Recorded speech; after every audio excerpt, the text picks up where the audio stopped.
7 phases में चुनाव होंगे। 4 जून को आप ये जान पाएंगे कि किसकी बनेगी देश की में सरकार। 19 अप्रैल से जो शुरू हो रहा है, लगभग 35 दिन के आसपास, इधर अप्रैल के 10 दिन और उधर 25 दिन, क्योंकि आखिरी मतदान है 25 तारीख को। 35 दिन के इर्द गिर्द ये पूरा मतदान का कार्यक्रम रखा गया है। 19 अप्रैल से शुरुआत हो रही है। याद रखिए 17 अप्रैल को रामनवमी है, तो मुझे लगता है उसके बाद 19 अप्रैल से उसकी शुरुआत हो रही है।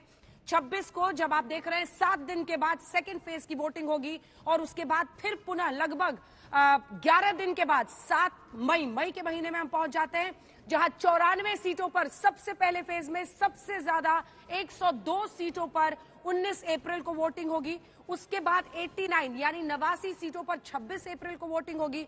फिर 7 मई के महीने में आते आते 94 सीटों पर थर्ड फेज में वोटिंग होगी।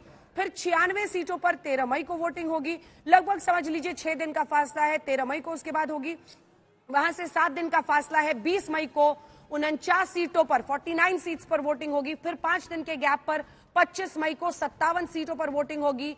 1 जून को आखिरी मतदान का दिन है, जब 57 सीटों पर, आखिरी के दोनों ही फेजेस में 57 सीटों पर वोटिंग हो रही है। और 4 जून को आप जान पाएंगे। आपको बता दें, सबसे पहले कार्यकाल में 2014 में जो शपथ ग्रहण हुआ था वो 26 मई को हुआ था। उसके बाद अगली बार 30 मई को हुआ था, लेकिन इस बार मामला और आगे बढ़ रहा है। 4 जून को तो नतीजे ही आ रहे हैं। तो कुल मिलाकर, जो कि पिछली बार मिड मई के आसपास आ गए थे, मई के आखिरी दिनों में नतीजे आ गए थे 23 मई के आसपास। तो कुल मिलाकर ये नंबर्स है। कुछ ही देर में हम आपको दिखाएंगे चुनाव आयोग की तरफ से जो मैप जारी किया गया है, क्योंकि फर्स्ट फेज में ही अगर आप देखें पूर्वोत्तर के कई राज्यों को कर दिया गया है। कहां कहां पर चुनाव हो रहा है वो भी एक एक करके हम आपको दिखाते चलते हैं और ये बताते चलते हैं किन राज्यों में कब।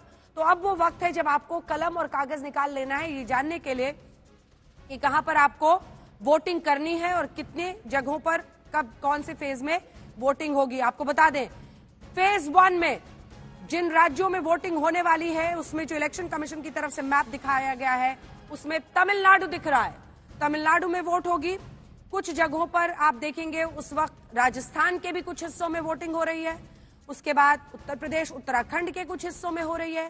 पूर्वोत्तर के ज्यादातर राज्यों में फर्स्ट फेज में वोटिंग हो रही है, जिसमें अरुणाचल प्रदेश, असम का एक बहुत बड़ा हिस्सा से लेकर ये तमाम राज्य दिखाई दे रहे हैं। कुछ ही देर में हम नंबर्स आपके सामने रखेंगे स्टेट वाइज तरीके से, जिससे आप समझ पाएंगे। तो तमिलनाडु में अगर आप है तो फेज 1 में वोटिंग होगी। राजस्थान के कई हिस्सों में जो उत्तरी हिस्सा है वहां पर पूरी वोटिंग होगी। और इसी के साथ साथ अगर आप दूसरे फेज में आ जाइए तो दूसरे फेज की भी तस्वीर, जो राजस्थान की बची हुई सीटें हैं वो दूसरे फेज में जब आप 26 अप्रैल को वोट करेंगे तो राजस्थान में वो जगहों पर वोटिंग हो जाएगी। और इसी के साथ साथ जो आंध्र प्रदेश के कुछ हिस्से हैं, केरल में सेकेंड फेज में वोटिंग होनी है।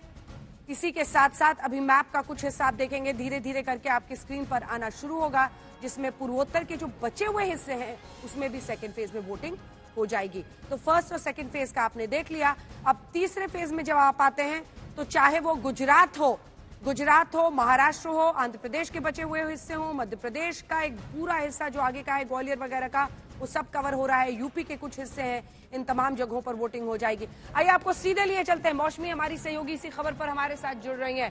मौसमी, 19 अप्रैल से पिछली बार की तारीखों से मामला आगे बढ़ा है अगर हम देखें। अच्छा, आपके साथ एक मेहमान है राजनीतिक, चुनावी तारीखों पर उनकी पहली प्रतिक्रिया लीजिए तारिक अनवर की।